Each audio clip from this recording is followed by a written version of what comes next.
going to read it to you. It says, complaints about cruise permit fees, particularly in the Bahamas after July 1st, 2025, center on the significant increases in costs for temporary cruising and new separate charges for fishing and anchoring.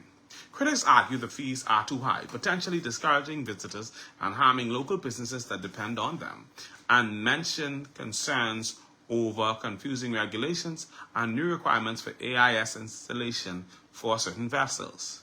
Fee increases. The cost of temporary cruising permits has doubled or more for many boat sizes, and previously included fees are now separate and higher. Listen to this.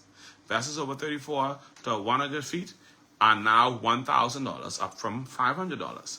Vessels under 34 are now $500, up from $300.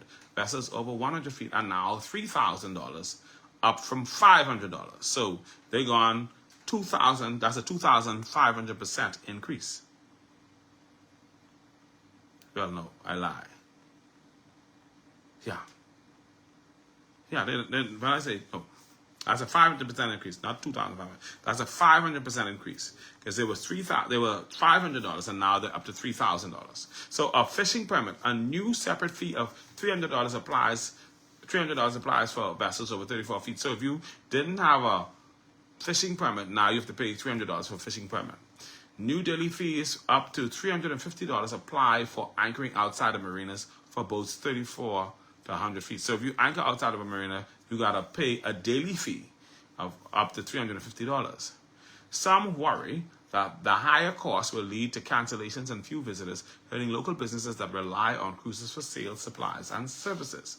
There are complaints that the new regulations and fee structures have been unclear, leading to confusion and administrative problems.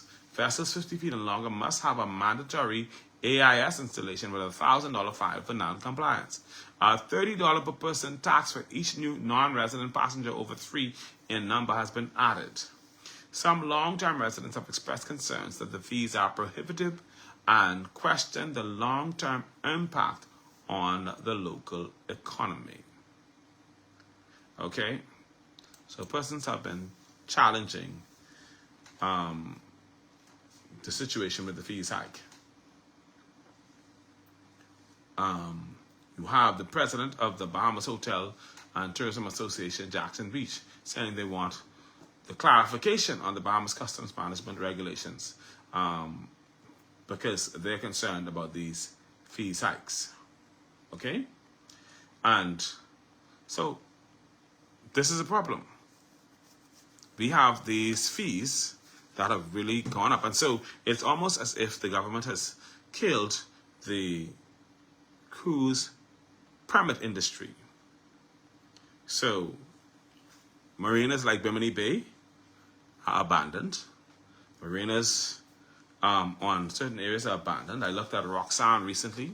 You normally around this time, Rock Sound seas would be covered with different boats. It is not covered. Very many people have returned.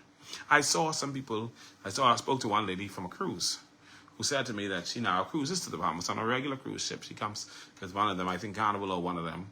And she says she used to be one of those who cruised to Bahamas in her vessel. She doesn't do that anymore because it's gotten ridiculously expensive. And so a lot of the docks that would have, or marinas that had cruise vessels now no longer have anybody. I've seen a couple photos of Bimini Bay looking practically abandoned. Okay? And so this is stressing because it cuts out a lot of business. But here's the thing.